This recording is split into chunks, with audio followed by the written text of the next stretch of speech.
बिस्मिल्लाहिर्रहमानिर्रहीम। Peoples party आखिरकार Azad Kashmir assembly में अदम तहरीक को भी कामयाब करने में कामयाब हो चुकी है और अपना वज़ीर आज़म भी लाने में कामयाब हो चुकी है। कौन बना है आज़ाद कश्मीर का नया वज़ीर आज़म, आपको आज के इस व्लॉग में बताऊंगा। और ख्वाजा साद रफ़ीक कहते हैं कि 27वीं आइनी तरमीम के बाद कुछ जजेस का मुस्ताफ़ी होना अफसोस की बात है, ऐसा नहीं होना चाहिए था।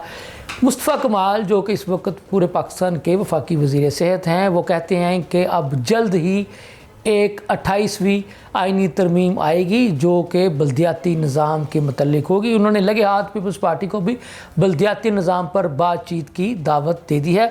लम्हा न्यूज़ के साथ मैं हूँ आपका मेज़बान शहजाद मलिक। नाज़रीन, आपके इल्म में होगा कि कुछ दिनों से आज़ाद कश्मीर की असम्बली में पीपल्स पार्टी अदम एतमाद की तहरीक लाने के लिए मुतहरिक हो चुकी थी और इसी सिलसिले में पीपल्स पार्टी ने जो है वो बड़ी दौड़ भी की और वहाँ पर एक फारवर्ड ब्लॉक भी बना। उस फारवर्ड ब्लॉक के अरकान ने पीपल्स पार्टी को अपनी हमायत का यकीन भी दिलाया। तो आज जब तहरीक अदम एतमाद पर यानी आज़ाद कश्मीर की असम्बली में वोटिंग हुई तो उस वोटिंग के नतीजे में जो अनवारुल हक साहब थे जो कि आज़ाद कश्मीर के वज़ीर आज़म थे, उनको शिकस्त हुई और जो पीपल्स पार्टी ने जो अपना उम्मीदवार दिया था यानी राजा मुमताज़ राठौर, वो 36 वोट लेकर के आज़ाद कश्मीर के वज़ीर आज़म मुंतखब हो गई और 2 वोट जो है वो उनको उनकी मुखालफत में पड़े।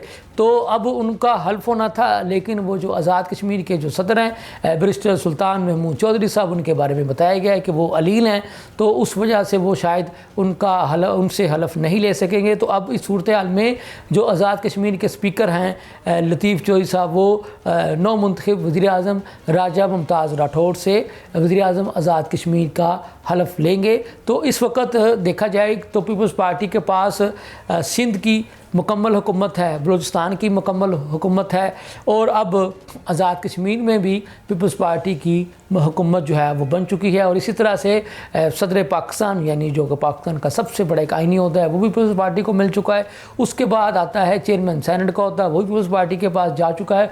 और इसी तरह से गवर्नर पंजाब का होता और गवर्नर KPK का होता। यानी अगर कहा जाए कि जितने बड़े आइनी ओहदे हैं वो पीपल्स पार्टी के पास जा चुके हैं, तो ये गलत ना होगा। पीपल्स पार्टी जो है वो बज़ाहिर तो यही कह रही है कि वो मौजूदा हुकूमत की सिर्फ़ एक इत्तेहादी जमात है, इक़्तिदार की शरीक जमात नहीं है। लेकिन अगर आप देखें तो पीपल्स पार्टी ने आहिस्ता आहिस्ता करके जो बड़े बड़े जो ओहदे हैं वो बड़े ही आराम से हासिल कर लिए हैं। अब ये देखें आज़ाद कश्मीर की असम्बली में पीपल्स पार्टी की मुकम्मल हुकूमत बन जाना ये भी कोई छोटी बात नहीं है। तो नाज़रीन, दूसरी बात यह है कि आपको पता है कि 27वीं आइनी तरमीम जो है वो मंजूर हो चुकी है और वो सदर पाकिस्तान के दस्तखतों के बाद आइने पाकिस्तान का बाकायदा हिस्सा भी बन चुकी है। लेकिन इस 27वीं आइनी तरमीम के यानी आइन का हिस्सा बन जाने के बावजूद भी इसके जो आफ्टर शॉक्स अगर कह लें वो भी जारी हैं। और आपको पता है कि कुछ जजेस ने जो है वो इस्तीफ़ा दिया, तो इस पर अफसोस का इजहार करते हुए जो मुस्लिम लीग नून के मरकज़ी रहनुमा ख्वाजा साद रफ़ीक, उनका ये कहना था कि ऐसा नहीं होना चाहिए था।